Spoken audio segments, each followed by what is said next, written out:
आप कहाँ जख्मी हुए थे? स्टालिनग्राद के पास। किस किस्म का घाव है यह? दोनों पाँव बर्फ की वजह से गल गए हैं और बाएं बाजू में हड्डी टूट गई है। ये बातें जस की तस दे रही हूँ, जो मैंने रेडियो पर कठपुतलियों के खेल की तरह सुनी। घायल सैनिक जैसे अपने जख्मों को दिखाते हुए गर्व महसूस कर रहे थे। जितने ज्यादा घाव उतना ज्यादा गर्व। उनमें से एक तो हिटलर से हाथ मिलाने के ख्याल से ही इतना उत्साहित हुआ जा रहा था। मेरे ख्याल से तो अभी भी वह उसी उत्साह में होगा कि वह एक शब्द भी नहीं बोल पाया। मुझसे डसेल साहब का साबुन जमीन पर गिर गया था। मेरी किस्मत खराब थी कि मेरा पैर उस पर पड़ गया। अब पूरा साबुन ही गायब है। मैंने पापा से कहा है कि मिस्टर डसेल को इसकी भरपाई कर दे। उनको हर महीने युद्ध के समय के घटिया साबुन की एक ही बट्टी मिलती है। तुम्हारी एन। शुक्रवार 23 जनवरी 1944। मेरी प्यारी किट्टी। इधर के सप्ताह से इधर के सप्ताहों में मुझे परिवार के वंश वृक्षों और राजसी परिवारों की वंशावली तालिकाओं में खासी रुचि हो गई है।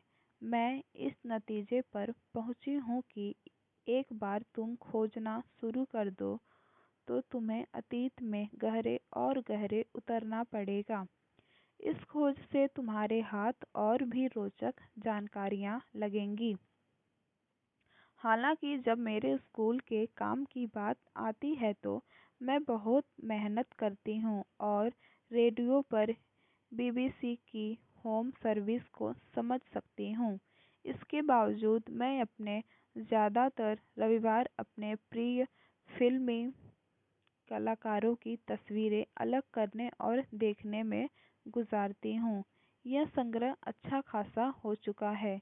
मिस्टर कुगलर मुझ पर हर सोमवार कुछ ज़्यादा ही मेहरबान होते हैं और मेरे लिए सिनेमा एंड थिएटर पत्रिका की प्रति लेते आते हैं। इस घर परिवार के ऐसे लोग भी जो ज़रा भी दुनियादार नहीं हैं, इसे पैसों की बर्बादी मानते हैं, लेकिन इस बात पर हैरान भी होते हैं कि कैसे मैं एक साल के बाद भी किसी फिल्म के सभी कलाकारों के नाम ऊपर से नीचे तक सही सही बता सकती हूँ। बेप जो अक्सर छुट्टी के दिन अपने बॉयफ्रेंड के साथ फिल्म देखने जाती है, शनिवार को ही मुझे बता देती है कि वे कौन सी फिल्म देखने जा रहे हैं। तो मैं फिल्म के मुख्य नायकों और नायिकाओं के नाम तथा समीक्षाएं फर्राटे से बोलना शुरू कर देती हूँ। हाल ही में मम्मी ने फिक्रा कसा कि मुझे बाद में फिल्म पेशतेरा देखने जाने की ज़रूरत ही नहीं पड़ेगी, क्योंकि मुझे सारी फिल्मों की कहानियाँ, नायकों के नाम तथा समीक्षाएं ज़बानी याद है।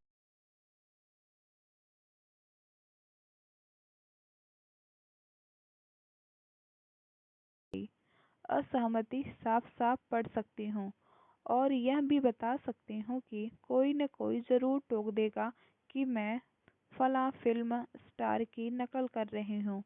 मेरा यह जवाब कि ये स्टाइल मेरा खुद का आविष्कार है, मजाक के रूप में लिया जाता है। जहाँ तक मेरे हेयर स्टाइल का सवाल है, ये आधे घंटे से ज़्यादा नहीं टिका रहता। तब तक मैं उससे बोर हो चुकी होती हूँ और सबकी टिप्पणियाँ सुनते सुनते मेरे कान पकने लगते हैं। मैं सीधे गुसल खाने की तरफ लपकती हूँ और मेरे बाल फिर से पहले की तरह उलझे हुए घुंघराले हो जाते हैं। तुम्हारी एन। बुधवार 28 जनवरी 1944। मेरी प्यारी किट्टी, आज सुबह मैं सोच रही थी कि क्या तुमने अपने आप को कभी गाय समझा है, जिसे हर दिन मेरी बासी खबरें बार बार चबानी पड़ती है। इतनी इतनी अधिक जुगाली की तुम्हें उबासी उबासी आ जाए और तुम मन ही मन कामना करो कि एन कुछ नए समाचार दे। सॉरी, तुम्हें ये नाली के सड़ते पानी की तरह नीरस लगता होगा, लेकिन जरा मेरी हालात की कल्पना करो, जिसे रोज रोज यही सुनना पड़ता है। अगर खाने के वक्त बातचीत राजनीति या अच्छे खाने के बारे में नहीं हो रही होती, तो मम्मी या मिसेज वांदान अपने बचपन की उन कहानियों को लेकर बैठ जाती हैं जो हम हजार बार सुन चुके हैं, या फिर डसेल शुरू हो जाते हैं। खूबसूरत रेस के घोड़े, उनकी चार्लोट का महंगा वार्डरोब, लीक करती नावें, 4 बरस की उम्र में बच्चे तैर सकने वाले बच्चे, दर्द करती मांसपेशियां और डरे हुए मरीज। ये सब किस्से। इन सारी बातों का निचोड़ ये है, जब भी हम आठों में से कोई भी अपना मुंह खोलता है, बाकी सातों उसके लिए कहानी पूरी कर सकते हैं। किसी भी लतीफ़े को सुनने से पहले ही हमें उसकी पंच लाइन पता होती है। नतीजा यह। पेज 14। होता है कि लतीफ़ा सुनने वाले को अकेले हंसना पड़ता है। अलग अलग ग्वाले, राशन वाले, कसाई जो घरों की इन दो भूतपूर्व मालकिनों के संपर्क में आए, इतनी बार उनके चरित्र चित्रण हो चुके हैं कि हमारी कल्पना शक्ति में उनमें जोड़ने के लिए कुछ भी नहीं बचा। एनेक्सी की यह हालत है कि यहाँ नया या ताज़ा सुनने सुनाने को कुछ भी नहीं बचा है। फिर भी इन सारी चीज़ों में ताज़ा सुनने सुनाने को कुछ भी नहीं बचा है। लोगों को नमक मिर्च लगाकर वह सब कुछ दोहराने की आदत न होती जो मिस्टर क्लीमेन जॉन पीएम मीए पहले ही बता चुके होते हैं। कई बार मैं मेज के नीचे अपने आप को खुद चिकोटी काट कर रोके रहती हूँ कि कहीं किसी को टोक न दूँ। छोटे बच्चे खासकर एन कभी भी किसी बड़े को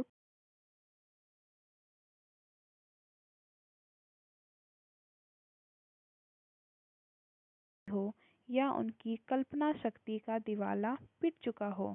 जॉन और मिस्टर क्लीमेन को अज्ञातवास में छुपे हुए भूमिगत हो गए लोगों के बारे में बात करना अच्छा लगता है। वे जानते हैं कि हम अपने जैसी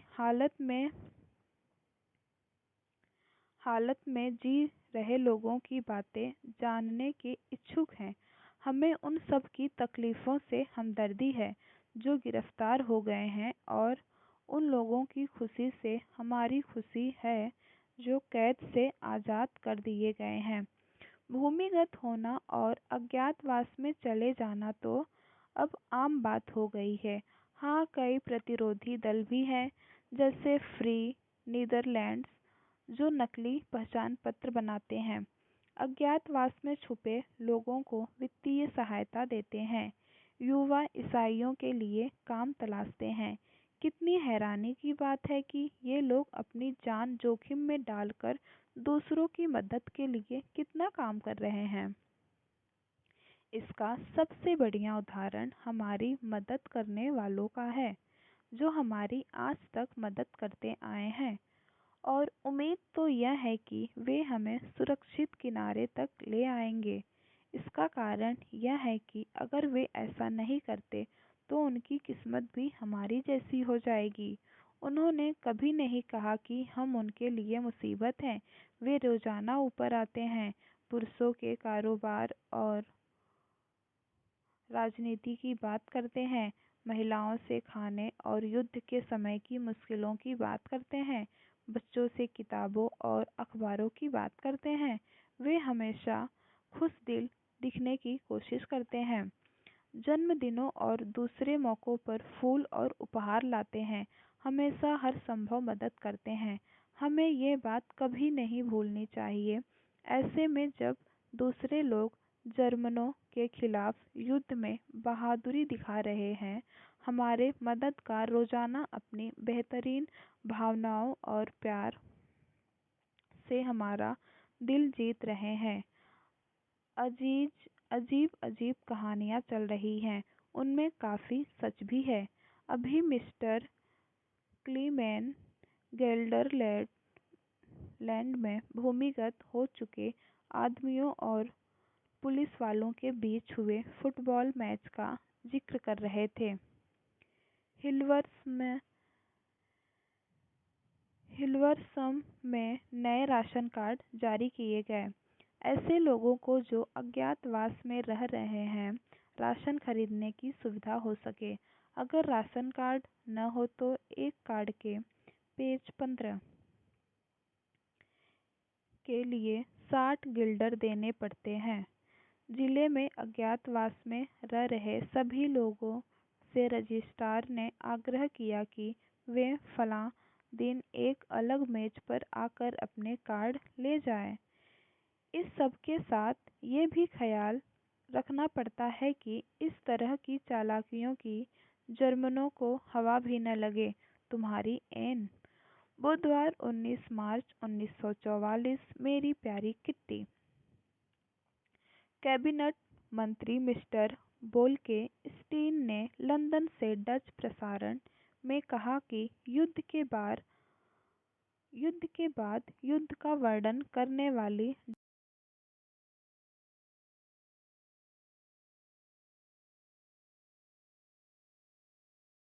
सोचो ये कितना दिलचस्प होगा जब मैं इस गुप्त एनेक्सी के बारे में छपवाऊंगी। उसका शीर्षक ही ऐसा होगा कि लोग इसे एक जासूसी कहानी समझेंगे। मैं सही बता रही हूँ। युद्ध के 10 साल बाद लोग इससे कितना चकित होंगे कि जब उन्हें पता चलेगा कि हम लोग कैसे रहते थे, हम क्या खाते थे और यहूदियों के रूप में अज्ञातवास में हम क्या क्या बातें करते थे। हालांकि मैं तुम्हें इस जीवन के बारे में काफी कुछ बता चुकी हूँ, फिर भी तुम अभी भी थोड़ा सा ही जान पाई हो। हवाई हमले के दौरान औरतें कैसी डर जाती हैं। अब देखो ना, पिछले रविवार जब 350 ब्रिटिश वायुयानों ने इज्मुई डैम पर 550 टन गोला बारूद बरसाया तो हमारे घर ऐसे कांप रहे थे जैसे हवा में घास की पत्तियां। या हमारे इन घरों में कैसी महामारियां फैली हुई हैं। तुम्हें इस सब की कुछ खबर नहीं है। सब कुछ तुम्हें बताने में पूरा दिन लग जाएगा। लोगों को सब्जियों और सभी प्रकार के सामानों के लिए लाइनों में खड़े होना पड़ता है। डॉक्टर अपने मरीजों को नहीं देख पाते क्योंकि उन्होंने पीठ मोड़ी नहीं कि उनके कारें और मोटरसाइकिलें चुरा ली जाती हैं। चोरी चकारी इतनी बढ़ गई है कि डच लोगों में अंगूठी पहनने का रिवाज तक नहीं रह गया है। पेज 16। छोटे छोटे बच्चे 8-8, 10-10 बरस के होंगे, लेकिन लोगों के घरों की खिड़कियां तोड़कर घुस जाते हैं और जो भी हाथ लगा उठा ले जाते हैं। लोग 5 मिनट के लिए भी अपना घर छोड़ने की हिम्मत नहीं कर सकते हैं क्योंकि लौटने पर उन्हें घर में झाड़ू फ्री मिलेगी। चोरी गए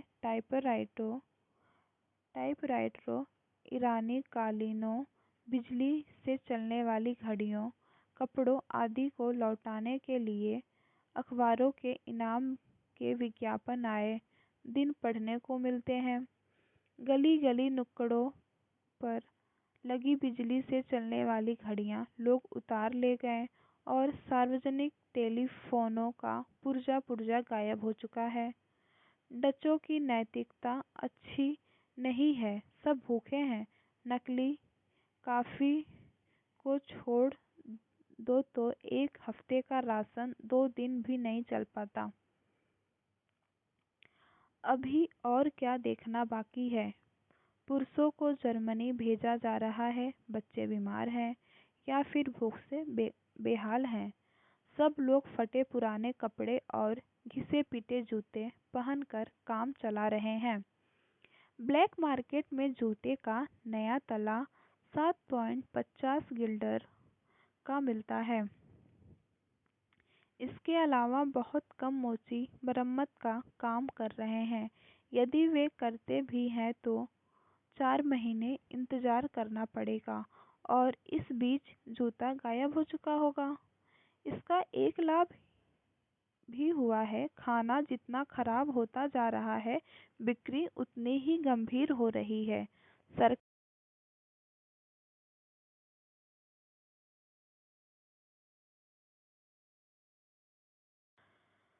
सभी या तो अपने साथी नागरिकों की मदद कर रहे हैं या उन पर कोई आरोप लगाकर जेल में भेज देते हैं। सौभाग्य से बहुत कम डच लोग गलत पक्ष में हैं। तुम्हारी एन। मंगलवार 11 अप्रैल 1944। मेरी प्यारी किट्टी। मेरा सिर घूम रहा है, समझ में नहीं आ रहा कहाँ से शुरू करूँ। गुरुवार, जब मैंने तुम्हें पिछली बार लिखा था सब कुछ ठीक ठाक था। शुक्रवार, गुड फ्राइडे, हम मोनापोली खेल खेलते रहे। शनिवार भी हम यही खेल खेले। दिन पता ही नहीं चला कैसे बीत गया। शनिवार को शनिवार कोई 2 बजे का वक्त रहा होगा। तेज गोलाबारी शुरू हो गई। मशीन गनें चल रही थी। मर्द लोगों का यही कहना था, बाकी लोगों के लिए सब कुछ शांत था। रविवार दोपहर के वक्त मेरे आमंत्रण पर पीटर 4:30 बजे मुझसे मिलने के लिए आया। 5:15 बजे हम ऊपर सामने वाली अटारी पर चले गए। वहाँ हम 6 बजे तक रहे। 6 बजे से 7:15 बजे तक रेडियो पर बहुत ही खूबसूरत मोजार्ट संगीत बज रहा था। मुझे रात्रि राग बहुत ही भले लगे। मैं रसोई में तो संगीत सुन ही नहीं पाती, क्योंकि दिव्य संगीत मेरी आत्मा की गहराइयों में उतरता चला जाता है। रविवार के दिन पीटर स्नान नहीं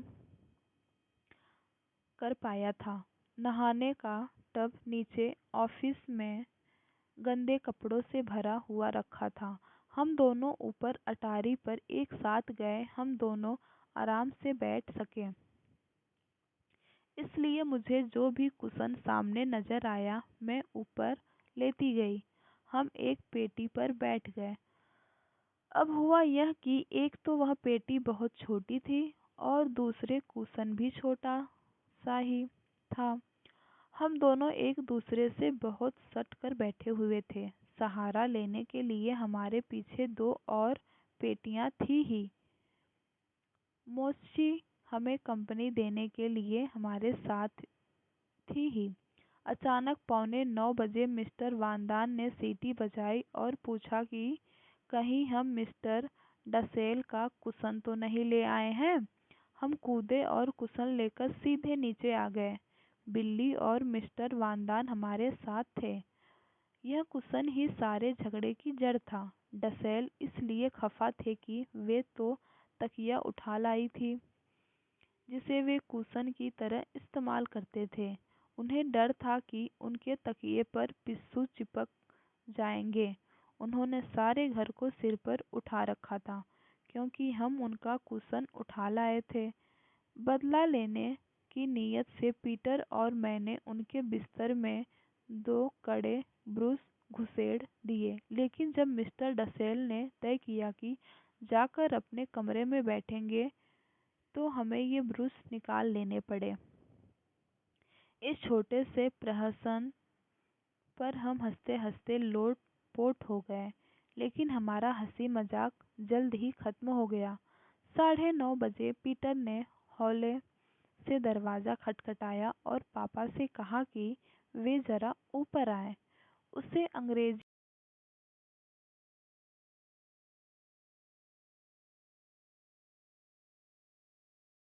मार्गोट से कहा, तय है पीटर ने किसी और बहाने से यह बात कही है। जिस तरीके से मर्द लोग बात कर रहे हैं, मैं शर्त लगाकर कह सकती हूँ कि सेंधमारी हो रही है। पिताजी मिस्टर वांदान और पीटर लपक कर नीचे पहुंच गए। मार्गोट, माँ, मिसेज वांदान और मैं ऊपर इंतजार करते रहे। चार डरी सहमी औरतें बातें ही तो कर सकती हैं। जब तक हमने नीचे जोर का एक धमाका नहीं सुना, हम बातों में लगी रहीं। उसके बाद का मामला है, मेरा सोचना सही था। पेज 18। उसी वक्त गोदाम में सब कुछ शांत हो गया। घड़ी ने 9:45 बजाए। हमारे चेहरों का रंग उड़ चुका था। उसके बावजूद कि हम डरे हुए थे, हम शांत बने रहे। आदमी लोग कहाँ थे? ये धमाके की आवाज़ कैसी थी? क्या वे लोग सेंधमारो के साथ सेंधमारो के साथ लड़ रहे थे? हम डर के मारे सोच भी नहीं पा रहे थे। हम सिर्फ इंतजार ही कर सकते थे। 10 बजे सीढ़ियों पर कदमों की आवाज़ें आईं। पापा का चेहरा पीला पड़ चुका था। वे नर्वस थे। पहले वे भीतर आए, उनके पीछे मिस्टर वांदान। बत्तियाँ बंद कर दो, दबे पांव ऊपर वाली मंजिल पर चले जाओ। पुलिस के आने की आशंका है। अब डरने का वक्त भी नहीं बचा था। बत्तियां बुझा दी गई थी। मैंने फटाफट एक जैकेट उठाई और हम ऊपर जाकर बैठ गए। हमें कुछ भी बताने वाला कोई भी नहीं था। मर्द लोग वापस नीचे जा चुके थे। वे चारों 10:10 तक वापस ही नहीं आए। दो लोग पीटर की खुली खिड़की में से निगाह रखे हुए थे। सीढ़ियों के बीच वाले दरवाजे पर ताला जड़ दिया गया था। बूककेस बंद कर दिया गया था। हमने रात को जलाई जाने वाली बत्ती पर एक स्वेटर डाल दिया। तब उन्होंने हमें सब कुछ बताया कि क्या हुआ था। पीटर अभी सीढ़ियों पर ही था जब उसने जोर के 2 धमाके सुने। वह नीचे गया तो देखता क्या है कि गोदाम के दरवाजे में से बाईं तरफ का आधा फट्टा गायब है। वह लपक कर ऊपर आया और होम गार्ड्स को चौकन्ना किया। वे चारों लपके लपके नीचे गए। जब वे गोदाम में पहुंचे तो सेंधमार अपने धंधे में लगे हुए थे। बिना सोचे समझे मिस्टर वांदान चिल्लाए। पुलिस! बाहर भागने की आवाज़ें आईं। सेंधमार भाग चुके थे। फट्टे को दोबारा उसकी जगह पर लगाया गया ताकि पुलिस को इस गैप का पता न चले। लेकिन अभी एक पल भी नहीं बीता था कि फट्टा फिर वापस नीचे गिरा दिया गया। पुरुष लोग सेंधमारो की ढिठाई ढिठाई पर हैरान थे। मिस्टर वांदान और पीटर गुस्से के मारे थरथराने लगे। मिस्टर वांदान ने दरवाजे पर कुल्हाड़ी का एक जोरदार प्रहार किया। उसके बाद सब कुछ शांत हो गया। एक बार फिर फट्टे को उसकी जगह पर जमाया गया और एक बार फिर उनका यह प्रयास निष्फल कर दिया गया। बाहर की तरफ से एक आदमी और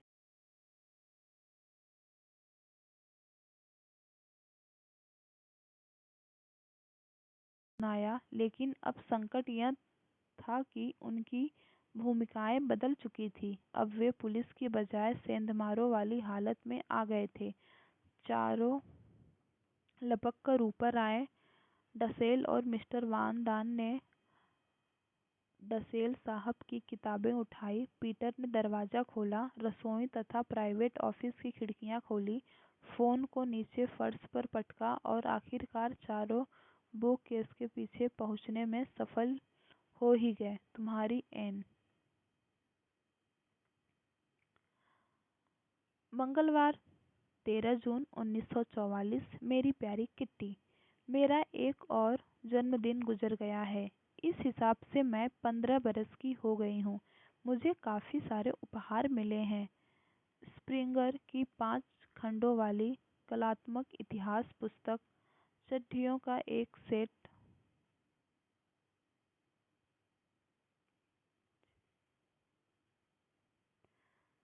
चिट्ठियों का एक सेट, 2 प्लेटें,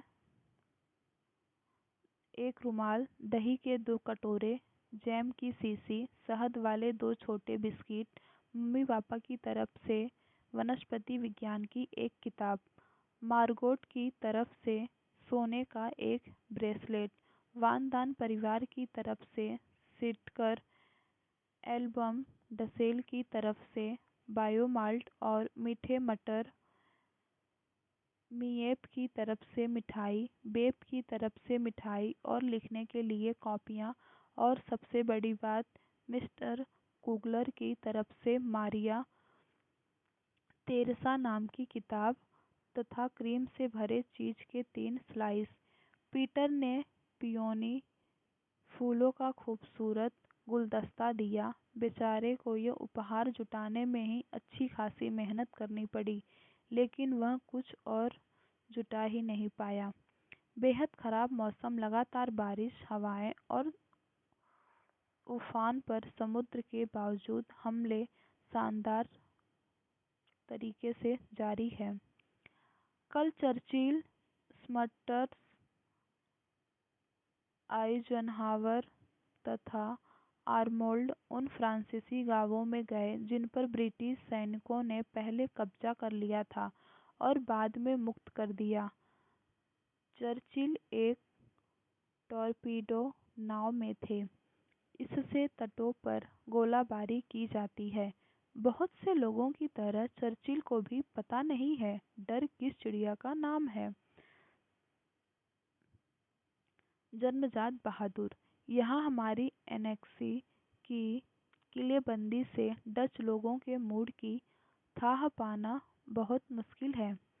इस बात में कोई शक नहीं कि लोग बाग बैठे ठाले भी खुश रह लेते हैं। ब्रिटिश सैनिकों ने आखिर अपनी कमर कस ही ली है और अपने मकसद को पूरा करने के लिए निकल पड़े हैं। जो लोग ये दावे करते फिर रहे हैं कि वे ब्रिटिश द्वारा कब्जा किए जाने के पक्ष में नहीं हैं, नहीं जानते कि वे कितनी गलती पर हैं। उनके तर्क का कारण इतना भर है, ब्रिटिश को लड़ते रहना चाहिए, संघर्ष करना चाहिए और हॉलैंड पेज भी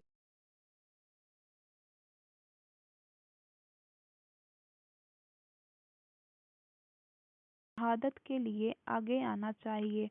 हॉलैंड के साथ साथ कब्जे वाले दूसरे देशों को भी आज़ाद कराना चाहिए, लेकिन उसके बाद ब्रिटिश को हॉलैंड में रुकना नहीं चाहिए। इसके बजाय उन्हें चाहिए कि वे सभी कब्जे वाले देशों से हाथ जोड़ जोड़कर माफ़ी मांगे, डच ईस्ट इंडीज को उसके सही हकदारों के हाथों में सौंपे और थके टूटे हारे और लूटे पीटे अपने देश ब्रिटेन में लौट जाए। मूर्खों की कहीं कोई कमी नहीं है। इसके बावजूद, जैसा कि मैंने कहा, कुछ एक समझदार डच लोगों की भी कमी नहीं है। अगर ब्रिटिश ने जर्मनी के साथ शांति संधि पर हस्ताक्षर कर लिए होते तो हॉलैंड और उसके पड़ोसी देशों का क्या हाल हुआ होता। उसके पास ऐसा करने के बहुत मौके मौजूद थे। हॉलैंड जर्मनी बन चुका होता और तब यह होना ही समाप्ति का संकेत होता, सब कुछ खत्म हो जाने का संकेत। ऐसे सभी डच लोग जो अभी भी ब्रिटिश को हिकारत से देखते हैं, ब्रिटेन की खिल्ली उड़ाते हैं, उसके बुढ़ाते लाडरों की सरकार को ताने मारते हैं, उन्हें कायर कहते हैं, इसके बावजूद जर्मनों से नफरत करते हैं, एक अच्छा खासा सबक सिखाने के लायक है। उनकी जमकर मरम्मत की जानी चाहिए, तभी हमारे जंग लगे दिमाग खुलेंगे, उनमें जोश आएगा।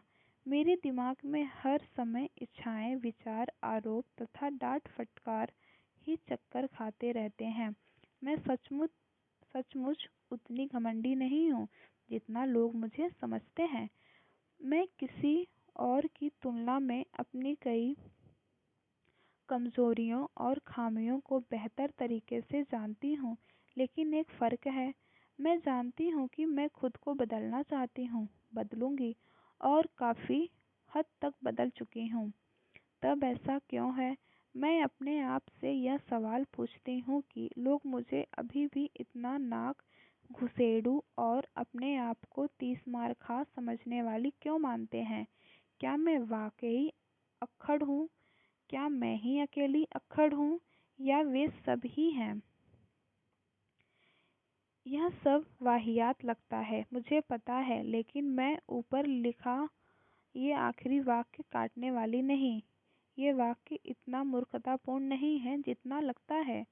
मुझ पर हमेशा आरोपों की बौछार करते रहने वाले दो लोग हैं, मिसेज वांदान और डसेल। उनके बारे में सबको पता है कि वे कितने जड़ बुद्धि हैं, मूर्ख, जिसके कारण आगे कोई विशेषण लगाने की जरूरत नहीं। मूर्ख लोग आम तौर पर इस बात को सहन नहीं कर पाते कि कोई उनसे बेहतर काम करके दिखाए, और इसका सबसे बढ़िया उदाहरण ये दो जड़मती मिसेज वांदान और मूर्खाधिराज डसेल हैं। मिसेज वांदान मुझे इसलिए मूर्ख समझती हैं क्योंकि मैं उनके जितनी बीमारियों की शिकार नहीं हूँ। वे मुझे अक्खड़ समझती हैं क्योंकि वे मुझसे भी ज़्यादा अक्खड़ हैं।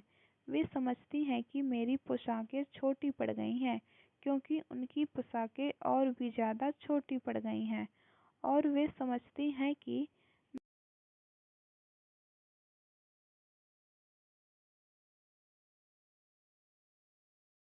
21 विषयों पर मुझसे भी 2 गुना ज़्यादा बोलती हैं, जिनके बारे में वे खाक भी नहीं जानती।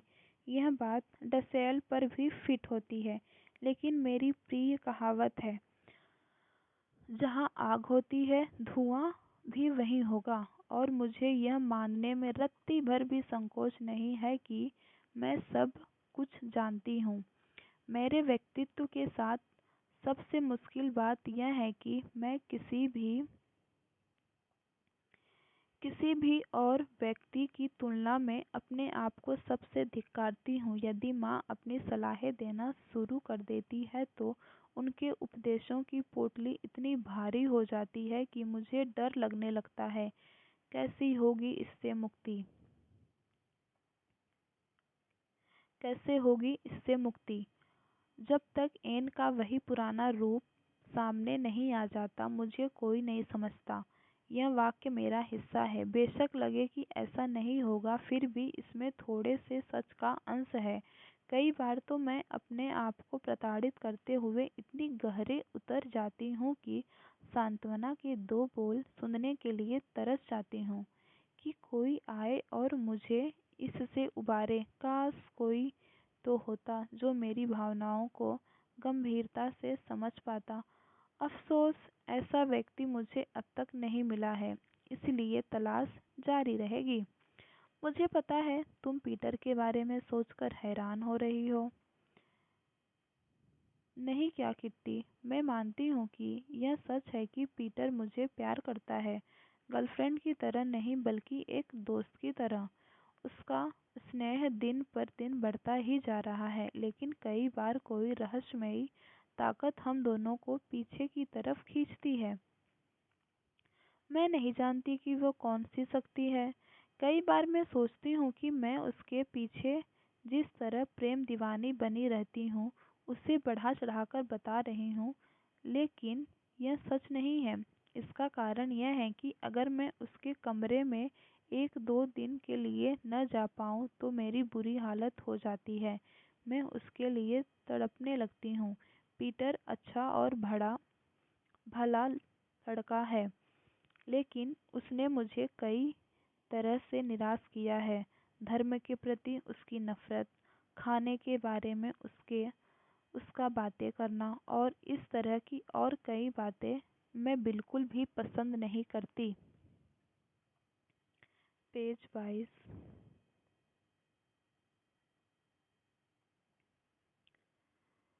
बावजूद मुझे पक्का यकीन है कि हमने जो वायदा किया है कि कभी झगड़ेंगे नहीं, हम उस पर हमेशा टिके रहेंगे। पीटर शांतिप्रिय, सहन सहनशील और बेहद सहज आत्मीय व्यक्ति है। वह मुझे कई ऐसी बातें भी कह लेने देता है जिन्हें कहने की वह अपनी मम्मी को भी इजाजत न देता। वह दृढ़ निश्चयी होकर इस मुहिम पर जुटा हुआ है कि वह अपने पर लगे हुए सभी इल्जामों से अपने आप को पाक साफ करे और अपने काम काज में सलीका जाए। इसके बावजूद वह अपने भीतरी स्व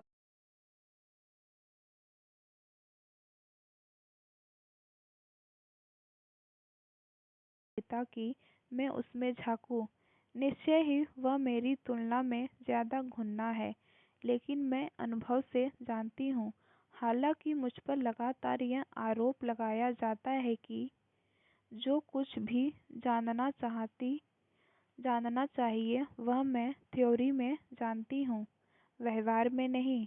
कि कई बार ऐसे घुन्ने लोग भी जिनसे संवाद कर पाना बहुत मुश्किल होता है, अपनी बात किसी से कह पाने की उत्कट चाह लिए होते हैं। पीटर और मैंने दोनों ने अपने चिंतनशील बरस एनेक्सी में ही बिताए हैं। हम अक्सर भविष्य, वर्तमान और अतीत की बातें करते हैं, लेकिन जैसा कि मैं तुम्हें बता चुकी हूँ, मैं असली चीज की कमी महसूस करती हूँ और जानती हूँ कि वह मौजूद है। क्या इसका कारण यह है कि मैं अरसे से बाहर नहीं निकली हूँ और प्रकृति के लिए पागल हुई जा रही हूँ? मैं उस वक्त को याद करती हूँ जब नीला आसमान, पक्षियों की चहचहाने की आवाज़, चांदनी और खिलती कलियाँ, इन चीज़ों ने मुझे कभी भी अपने जादू से बांधा न होता। मेरे यहाँ आने के बाद चीजें बदल गई हैं। उदाहरण के लिए छुट्टियों के दौरान की बात है, बेहद गर्मी थी। मैं रात के 11:30 बजे तक जबरदस्ती आंखें खोले बैठी रही ताकि मैं अपने अकेले के बूते पर अच्छी तरह चांद को देख सकूं। अफसोस, मेरी सारी मेहनत बेकार गई। चौद इतनी ज्यादा थी कि खिड़की खोलने का जोखिम नहीं लिया जा सकता था। कई महीने बाद एक और मौका ऐसा आया था। उस रात मैं ऊपर वाली मंजिल पर थी, खिड़की खुली हुई थी। जब तक खिड़की बंद करने का वक्त नहीं हो गया, मैं वहीं बैठी रही। यह गहरी सांवली बरसात की रात थी। तेज हवाएं चल रही थी, बादलों के बीच लुका छिपी चल रही थी। इस सारे नज़ारे ने मुझे मंत्र मुग्ध कर दिया था। पिछले 1.5 बरस में यह पहली बार हो रहा था कि मैं आमने सामने रात से साक्षात्कार कर रही थी। उस शाम के बाद प्रकृति से साक्षात्कार करने को मेरी चाह लगातार बढ़ती गई थी। तब मुझे चोर उचक्कों, मोटे काले चूहे या पुलिस के छापे का भी डर नहीं रहा था। मैं अकेले ही नीचे चली गई थी और रसोई तथा प्राइवेट ऑफिस की खिड़की से प्रकृति के नज़ारे देखती रही थी। कई लोग सोचते हैं कि प्रकृति सुंदर होती है। कई लोग समय समय पर तारों भरे आसमान के तले सोते हैं और कई लोग अस्पतालों और जेलों में उस दिन की पेज 23 राह देखते रहते हैं कि वे कब आज़ाद होंगे और वे फिर से प्रकृति के इस अनूठे उपहार का आनंद ले पाएंगे। प्रकृति गरीब अमीर के बीच कोई भेदभाव नहीं करती। यह मेरी कल्पना मात्र नहीं है। आसमान, बादलों, चांद और ता, तारों की तरफ देखना मुझे शांति और आशा की भावना से सराबोर कर देता है। यह वेलेरियन या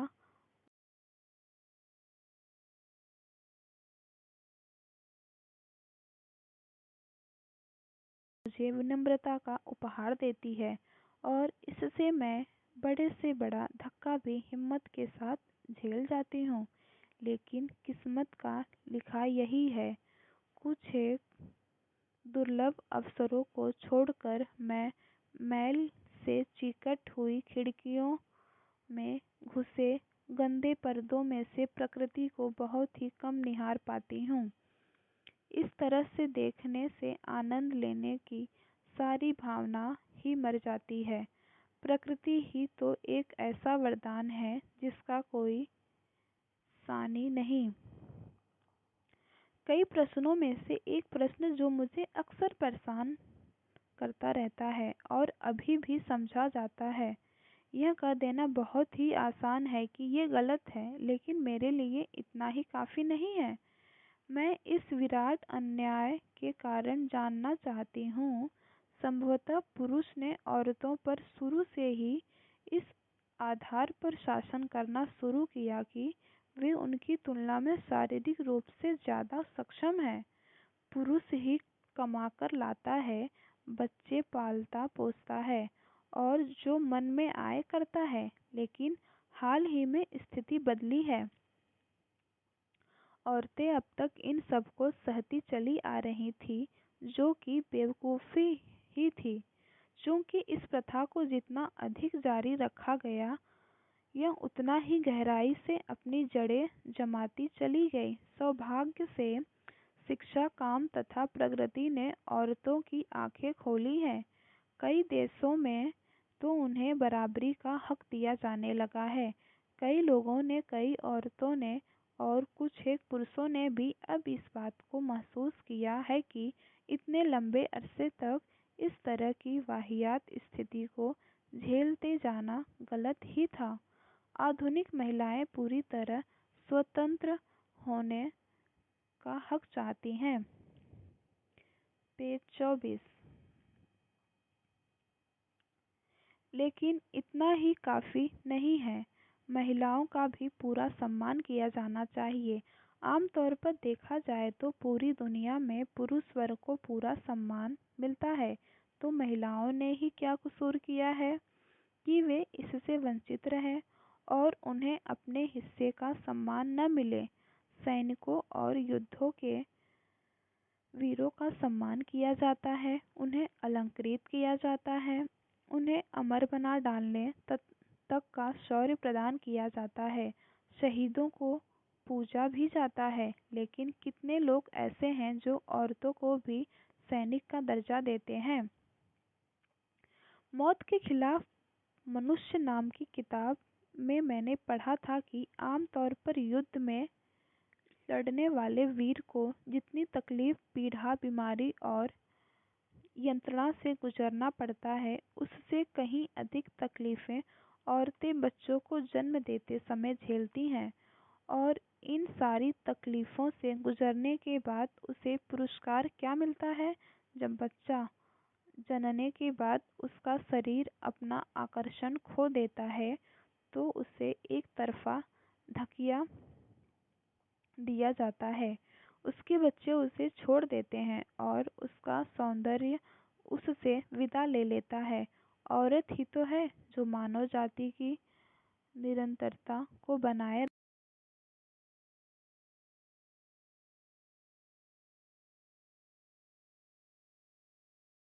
सिपाहियों से भी ज्यादा मेहनत करके खटकती है। वह जितना संघर्ष करती हैं, उतना तो बड़ी बड़ी डींगे हाँकने वाले ये सारे सिपाही मिलकर भी नहीं करते। मेरा ये कहने का कोई मतलब नहीं है कि औरतों को बच्चे जनना बंद कर देना चाहिए। इसके विपरीत प्रकृति चाहती है कि वे ऐसा करें, जो इस वजह से उन्हें यह काम करते रहना चाहिए। मैं जिस चीज की भर्त्सना करती हूँ कि वह है हमारे मूल्यों की प्रथा, और ऐसे व्यक्तियों की मैं भर्त्सना करती हूँ जो यह बात मानने को तैयार ही नहीं होते कि समाज में औरतों, खूबसूरत और सौंदर्यमयी औरतों का योगदान कितना महान और मुश्किल है। मैं इस पुस्तक के लेखक श्री पोल दे क्रूइफ जी से पूरी तरह सहमत हूँ, जब वे कहते हैं कि पुरुषों को यह बात सीखनी ही चाहिए कि संसार के जिन हिस्सों को हम सभ्य कहते हैं वहाँ जन्म अनिवार्य और टाला न जा सकने वाला काम नहीं रह गया है। आदमियों के लिए बात करना बहुत आसान होता है, उन्हें औरतों द्वारा झेली जाने वाली तकलीफों से कभी भी गुजरना नहीं पड़ेगा। मेरा विश्वास है कि अगली सदी आने तक यह मान्यता बदल चुकी होगी कि बच्चे पैदा करना ही औरतों का और काम है। औरतें ज़्यादा सम्मान और सराहना की हकदार बनेंगी। वे सब औरतें जो एक उफ भी किए बिना या लंबे चौड़े बखानों के बिना ये तकलीफें सहती हैं, तुम्हारी NM